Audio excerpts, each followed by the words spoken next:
In 5, 4, 3, 2, 1. Welcome back to iThink Podcast. Pak Pascal, terima kasih hari ini kedatangannya Pak. Sama-sama. Sudah Terima kasih. melengkapi undangan kami ke sini dan main-main ke studio kita. Oke. Pak Pascal, mungkin sebelumnya yang dengar dan nonton video ini belum tahu juga Pak Pascal, mungkin perkenalkan sedikit backgroundnya Pak Pascal nih apa Pak sebenarnya? Oke. Nama dulu kali ya. Boleh. Nama saya Ferenc Pascal Vincent. Yeah. Biasa saya dipanggil Pascal. Kalau teman-teman SMA saya dulu biasanya manggil Ferenc gitu. Oke. Ya. Tapi ya sekarang kayaknya lebih menjual dengan nama Pascal. Which is itu middle name saya gitu. Oh iya. Ya saya background saya memang pendidikan saya di mathematics, statistics. Lalu saya melanjutkan master saya di finance ya. Saya banyak berkecimpung juga di organisasi ya, mulai dari di research company, mulai di consultant, lalu pernah di consumer goods ya, multinational consumer goods. Sempat di Big Four juga ya waktu itu ya Pak, sempat cerita ya. Yang konsultan kalau nggak salah. Konsultan iya, saya pernah ada di konsultan juga ya. Lalu saya masuk ke kayaknya kalau di research company, di consultant kita kan nggak tahu nanti eksekusinya diapain itu sama klien kita. Dan so habis itu saya juga move ke multinational company di FMCG, tapi saya tetap di strategic planning. Lalu pernah di strategic marketing juga. Kemudian saya pernah di banking di segrup salah satu financial holding company dari Singapura. Gitu. Dan di perbankan juga pernah gitu. Tapi semua saya ada di sektor yang memang banyak related sama numbers ya, modeling. Jadi ya background S1 saya masih sangat kepakai gitu ya. Sampai hari ini masih tetap satu lini ya Pak. Ya. Di luar itu ya memang karena hobi saya di mathematics dan science ya, saya masih punya keinginan untuk membuat math dan science itu juga dicintai oleh anak-anak Indonesia yang biasanya dijadikan momok ya. That's why ya saya buat satu institusi yang berbasis sistem memang juga karena saya punya background IT juga. Jadi saya buat satu sistem di mana sistem itu bisa mengkontrol kursus yang pada umumnya memang tadinya dilakukan secara konvensional. Tapi sejak 2011 kita sudah mulai coba yang konvensional ini kita convert dengan digital, something yang digital lah. Iya. Karena itu yang menarik adalah pertama kali saya ketemu Pascal adalah blueprint bisnisnya di tempat les ini agak berbeda ya Pak ya. Ada aplikasinya, betul nggak sih? Iya, tapi harus juga mengikuti kondisi market. Jadi memang kita coba melihat bahwa ini bukan tempat kursus yang asal datang, anak asal bisa, enggak. Tapi kita ajarkan juga bagaimana melihat future gitu. Jadi dari sisi kontennya sendiri kita mengajarkan mengenai konsep dari math dan science itu gitu. Lalu kita coba jelaskan juga ke orang tua bahwa pendidikan itu memang butuh fokus dari anak, orang tua dan teacher dan perlu komitmen. Makanya kita buat sistem gitu. Karena orang-orang Indonesia itu rata-rata maunya agak instan-instan. Iya benar. Ya kan, jadi maunya tuh sistem kebut semalam gitu ya. Besok ulangan, hari ini belajar selesai gitu. Nah kita nggak bisa lakukan itu gitu. Jadi kita punya schedule yang cukup fleksibel, memang yang ya kita tahu anak-anak sekarang sekolah itu udah lebih parah dari orang kerja gitu ya. Iya sampai sore sampai sore. Iya betul, sampai sore. Betul. That's why kita kasih flexibility, tapi kita minta mereka juga punya komitmen gitu. Tidak hanya datang saat mereka ulangan gitu. Sehingga progres mereka juga kita bisa pantau. Karena yang namanya math and science itu adalah practice gitu. Bukan sesuatu yang instan bisa langsung bisa. Gitu. Nah, jadi perlu adanya practice yang repetition gitu. Baru dia mulai ahli di situ ya. Betul. Nah, itu yang kita kontrol. Ya, kontrolnya gimana supaya flexibility itu tetap bisa kontrol ya. Kita kontrol dengan sistem gitu. Ya nggak bisa dipungkiri bahwa ini adalah bisnis pendidikan. So I'm not just talking about the business and not talking about education, but it's a combination about the education and business gitu. So saya juga mesti manage bahwa bisnis saya ini secara finansial juga berada pada track yang betul gitu. Artinya juga satu, kita memudahkan proses transaksi. Ya, proses transaksi kita memang udah dari awal udah nggak ada yang tunai-tunai lagi. Iya, yang udah pakai aplikasi juga ya, ya, kita kolaborasi pertama dengan virtual account dari salah satu bank gitu ya. Lalu sekarang dengan adanya fintech ini ya makin gampang gitu ya. Istilah kayak kita booking tiket pesawat atau kita beli barang di satu marketplace gitu ya. Sama, saya juga create untuk anak tuh bisa booking sesi belajar itu secara online juga. Iya, karena yang sempat Pak Pascal cerita bahwa di tempat les itu juga ada satu value baru adalah anak-anak itu bisa ngatur jadwalnya sendiri by aplikasi itu ya Pak. Betul. Jadi memang ya bukan yang pasti kan rata-rata kan yang Senin Jumat udah pasti jam segini. Ada gangguan nih hilang langsung ke. Nah, itu semua kan constraint ya. Maksudnya ketika kita membuat satu flexibility dari sisi siswa, berarti kan kita mesti membuat bahwa guru saya juga fleksibel, bukan fleksibel tapi standby. Dari hari Senin sampai Jumat jam berapa sampai jam berapa gitu. Jadi anak yang mengatur schedule, tapi guru itu standby di tempat gitu. Cuman tetap kita bisa atur bahwa kapasitas studentsnya itu tidak terpengaruh gitu. Walaupun fleksibel, jumlah students itu kita atur gitu. Kita punya 3 variabel utama. Satu, dia mau ada di grade apa, SD, SMP, atau SMA. Terus kedua, dari setiap grade itu kita lihat dia sekolah di mana gitu. Karena sorry to say, saya harus mengkotak-kotakan sekolah itu berdasarkan tingkat kemampuan dari siswa dan soal-soalnya itu sendiri gitu. Jadi saya bikin grading sendiri A, B, C, D gitu. Ya, lalu sekarang kita tahu kurikulum nggak cuma kurikulum nasional, ada Cambridge kurikulum, ada IB kurikulum. So dari 3 variabel itu setiap teacher itu maksimum dia handle ya memang maksimum 3 sampai 4 variabel gitu. So dia handle around 6 students tapi maksimum 3 variabel. Nah itu bisa membuat dia fokus untuk tetap bisa ngajar. Tapi mau dari kelas berapapun, subjeknya apapun, selama dia guru matematik ya dia harus bisa menguasai semua topik matematik. Gitu. Nah itu semua memang ya sisi IT-nya kita mainkan di situ gitu. Jadi nggak mungkin ada siswa yang saya mulai tapi gurunya juga nggak bisa kasih sesuatu yang maksimal gitu. Jadi sehingga akhirnya juga menguntungkan dua belah pihak Pak. Iya. Gurunya sendiri juga baik kita bisa nuntut dia bisa ngajar dan menguasai, tapi satu sisi juga ada muridnya. Kalau yang masih gaya old school kan kadang-kadang guru standby, muridnya nggak datang lah alasan ini, sehingga Pak Pascal memberikan ada 2 sisi keuntungan ini, dari siswanya lebih fleksibel atau kapan aja, gurunya juga lebih enak. Gurunya juga ya istilahnya lebih bisa mengaktualisasikan dirinya gitu. Kalau murid terlalu sedikit juga guru akan cenderung malah kayak mesin diesel aja nggak panas-panas gitu. Ya, tapi kalau terlalu banyak juga nggak bisa gitu. Dia akan confused dengan keramaian murid gitu. Nah, kita kontrol dari sistem dan saya juga sudah lakukan research gitu sebelum saya menerapkan berapa siswa maksimum, berapa variabel yang tadi saya sebutkan itu saya sudah uji coba dulu gitu. Sehingga saya tahu sekian students yang maksimal. Pak Pascal, mungkin lanjut dari tempat les ini. Bagaimana juga Pak Pascal ini kan sebagai pengajar juga, sebagai pembisnis juga di bidang pendidikan. Bagaimana menanggapi yang sekarang mulai booming lah belajar online segala macam. Bagaimana kalau dari pandangan Pascal? Online learning mungkin sesuatu yang saat ini bisa dan tidak diterima. Tapi dengan kondisi COVID ini agak sedikit dipaksakan untuk bisa diterima. Taken for granted karena satu sisi ya kesehatan kita yang mesti lebih utama gitu ya. Tapi saya lihat dulu dari sisi usia. Kalau untuk usia-usia mungkin ya teenager gitu ya, dari SMP, SMA sampai kuliah, apalagi kuliah gitu ya. Saya fully agree dengan peraturan Pak Nadiem sebagai Menteri Pendidikan yang bilang tidak ada kuliah, semua online karena mereka bisa beradaptasi. Saya agree.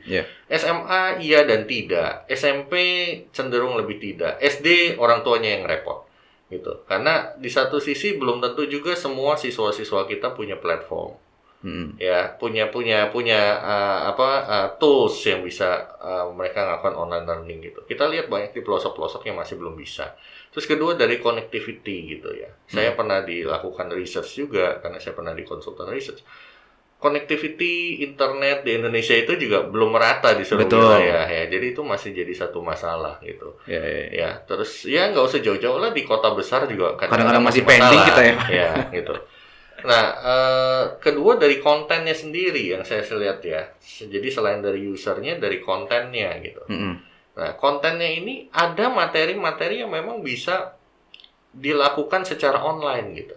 Tapi menurut saya tetap ada materi-materi yang tetap mesti ada penjelasan yang sifatnya tidak online gitu. Tatap muka lah, Tetap Pak. harus ada tatap muka, tetap ada penjelasan-penjelasan ya. Boleh dibilang ya, saya tetap merindukan whiteboard gitu ya. Ya, jadi in case misalnya ada application yang bisa membuat tatap muka, tapi ada whiteboardnya yang saya langsung bisa tulis-tulis di sana gitu. Karena nggak semua students itu juga langsung paham gitu loh.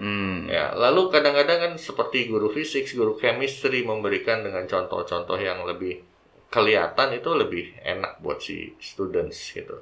Ya.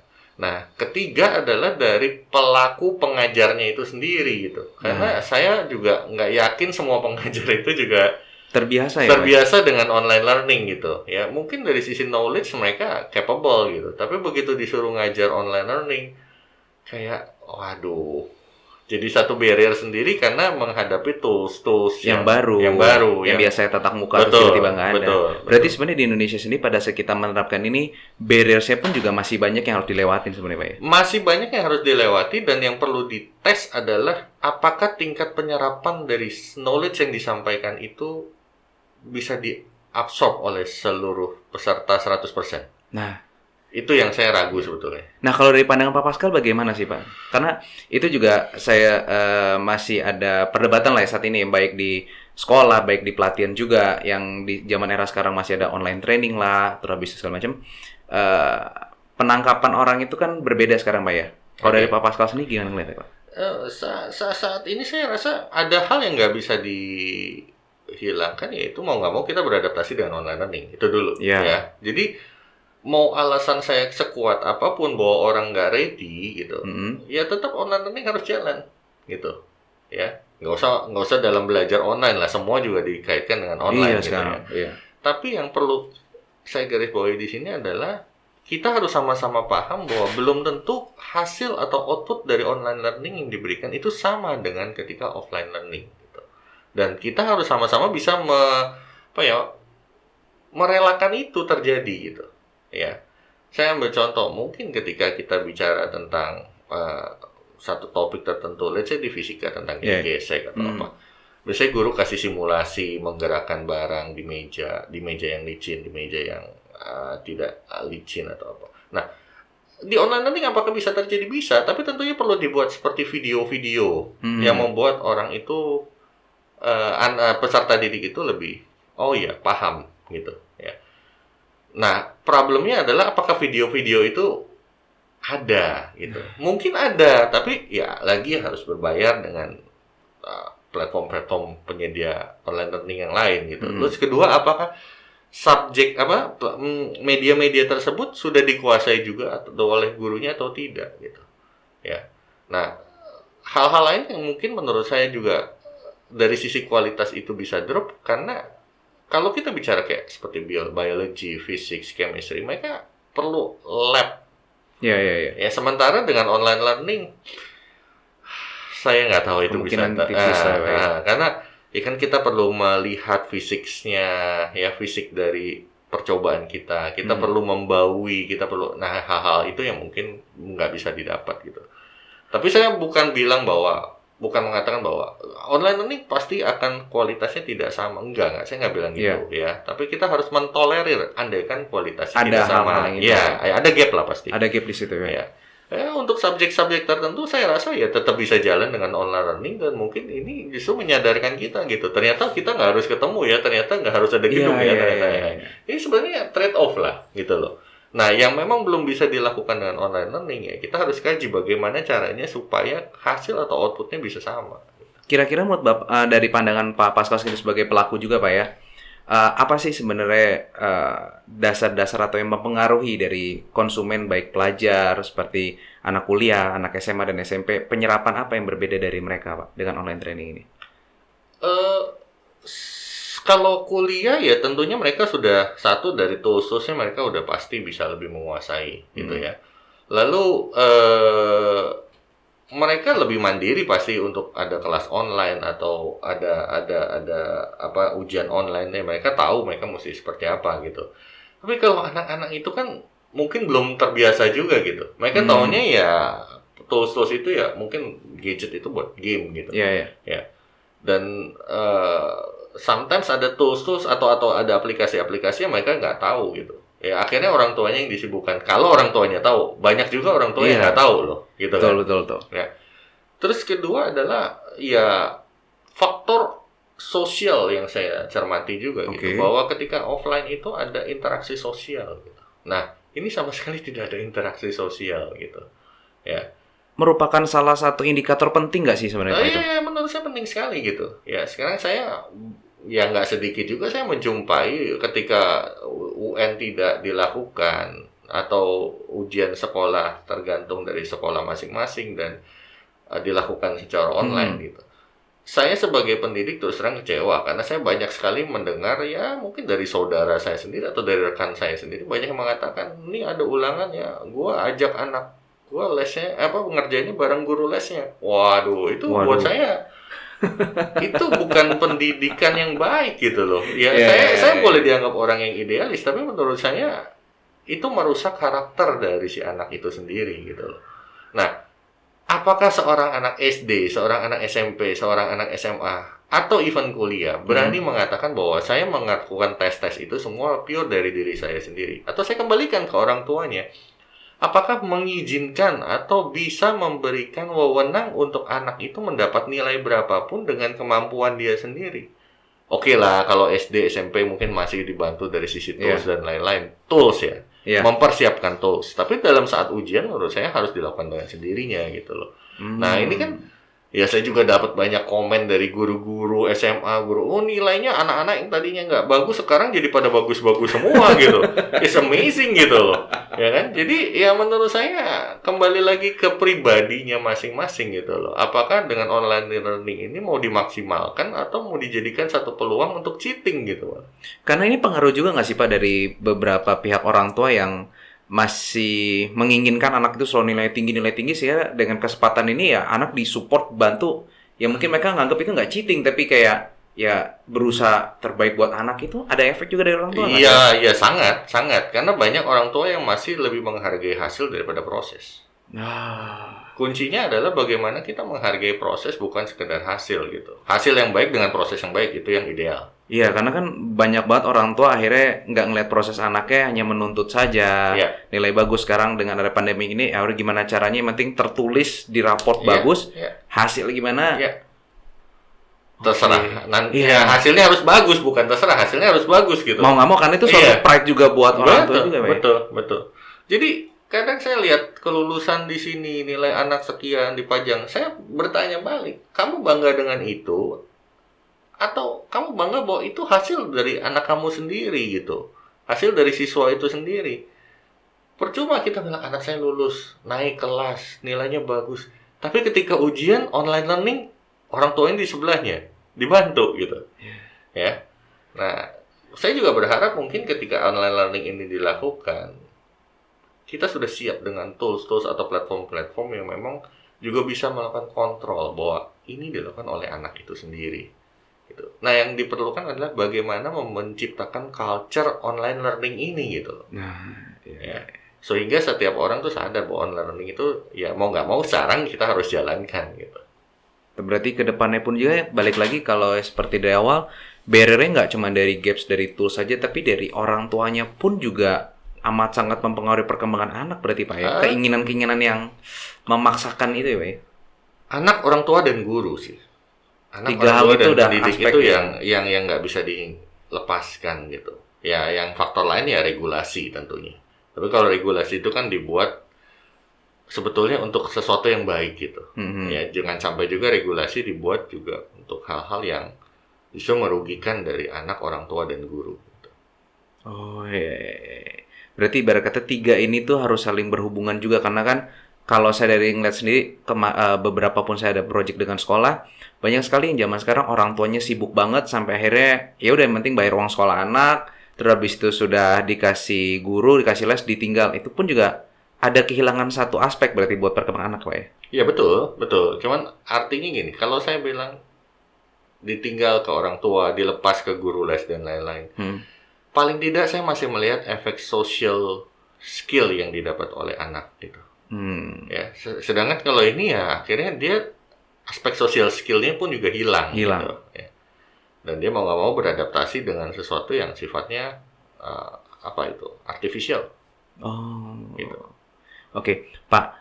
Kalau lanjut gini, bagaimana juga dari kacamatanya Pak Pascal melihat perkembangan untuk bisnis di pendidikan saat ini, pendidikan non formal, Pak ya? Oke. Mungkin saya garis bawahi dulu bahwa pendidikan itu ada formal dan non formal, gitu ya. Saya sebagai pengajar, saya sebagai dosen di beberapa universitas, ya itu di pendidikan formal. Sometimes saya juga ngisi beberapa sesi di sekolah-sekolah menengah umum, gitu ya. Itu juga pendidikan formal. Tapi bisnis saya sendiri kan di pendidikan non formal, gitu. Nah, dampak kedepannya kalau buat bisnis dirasakan mungkin kalau pendidikan formal ya akhirnya mau nggak mau dilakukan secara online, gitu ya. Pendidikan non formal juga kita berharap bisa dilakukan dengan secara online gitu. Cuman masalahnya juga ada kondisi-kondisi tingkat jenuh dari si siswa, dari si anak dan juga dari pengajar mungkin ketika secara kontinu memberikan online learning gitu. Ya. Dan nggak bisa dipungkiri bisnis saya drop signifikan gitu. Ya, kenapa? Alasannya ya karena pagi anak udah belajar secara online. Let's say sampai jam 2 siang. Ya.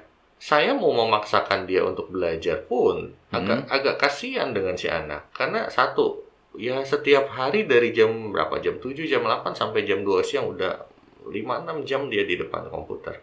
Satu, radiasi dari mata dia juga saya pikirkan gitu.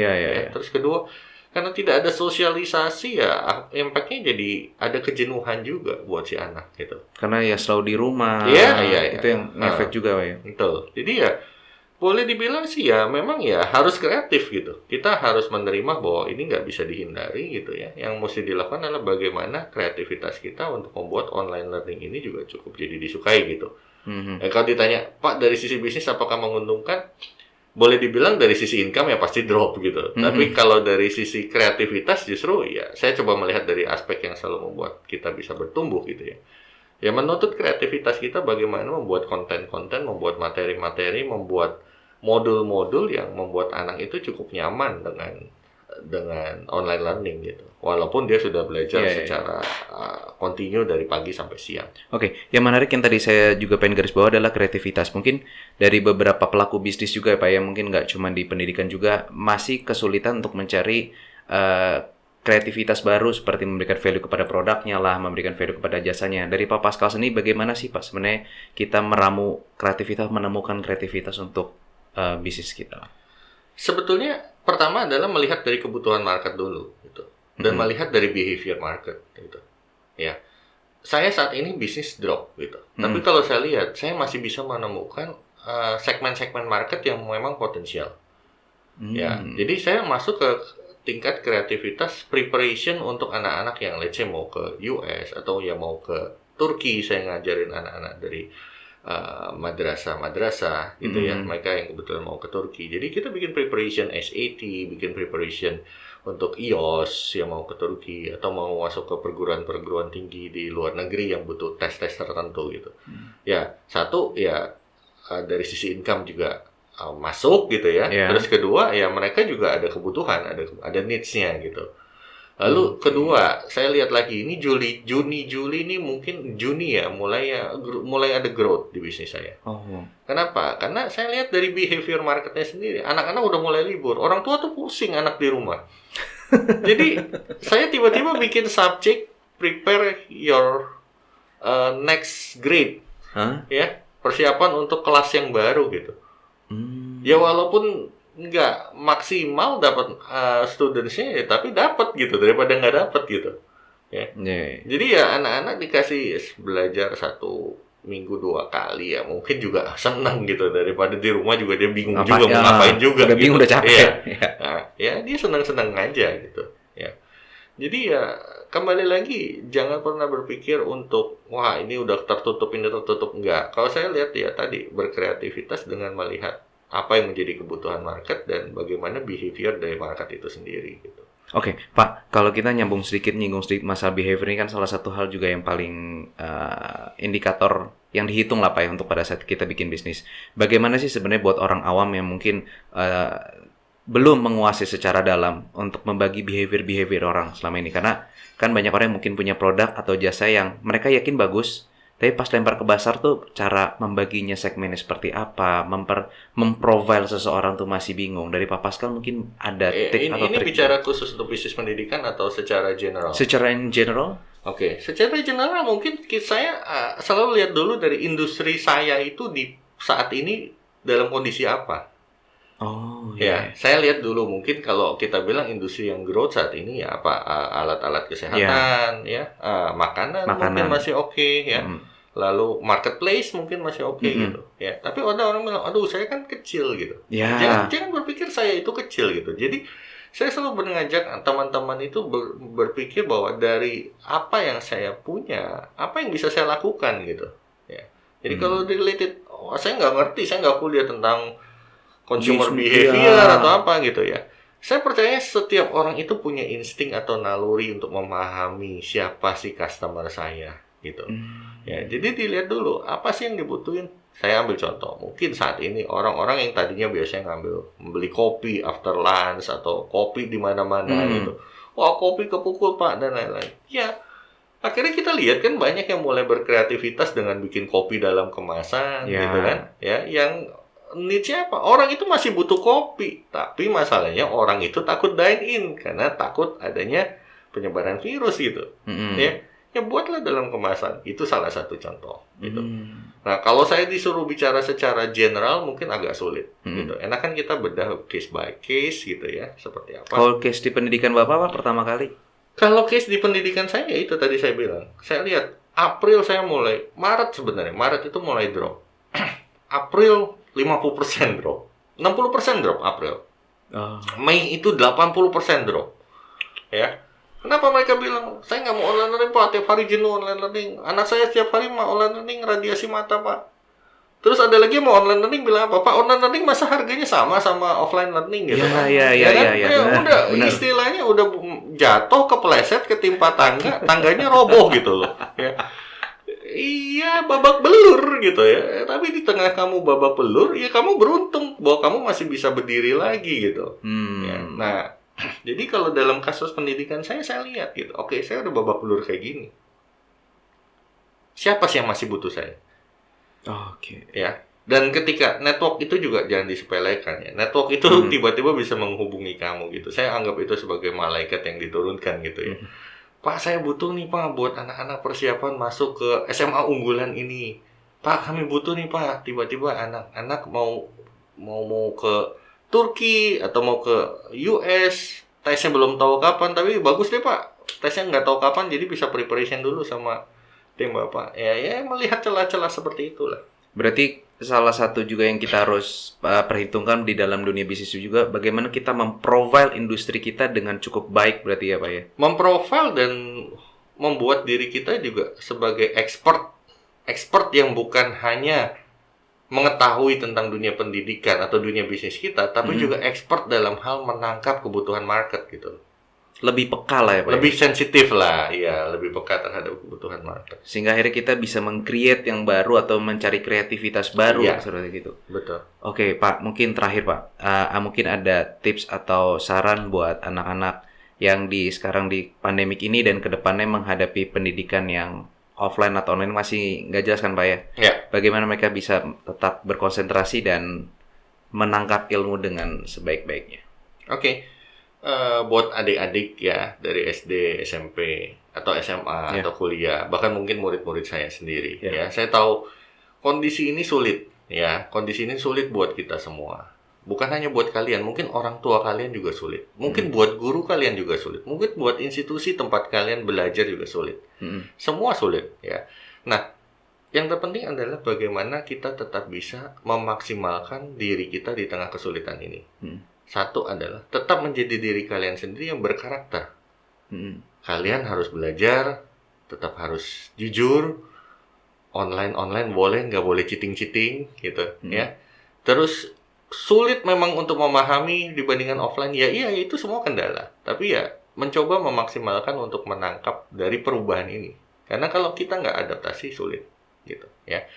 Lalu kedua saran saya adalah di tengah kondisi yang tidak nyaman ini, dan di tengah dengan kondisi online learning kalian mesti hadapi, buat diri kalian nyaman dengan online learning. Nah, ini saya nggak tahu caranya. Ya, masing-masing punya cara. Yeah. Tapi buat diri kalian justru nyaman dengan online learning, gitu. Ya. Masing-masing caranya beda-beda lah, ya. Nah, yang ketiga saya harap juga dukungan dari para pengajar dan orang tua, gitu ya, untuk membuat anak-anak kita, peserta-peserta didik, pelajar-pelajar itu tetap bisa mempunyai integritas yang tinggi walaupun belajar dengan online learning, gitu. Oke. Saya rasa itu sih. Siap. Terima kasih Pak Pascal atas waktunya hari ini sudah sharing-sharing kepada kami. Sama-sama. Semoga yang mendengarkan atau menonton video ini dapat mengambil hal-hal positif dari obrolan kita hari ini. Oke, Terima kasih Pak Pascal. Ya. Yo. Thank you.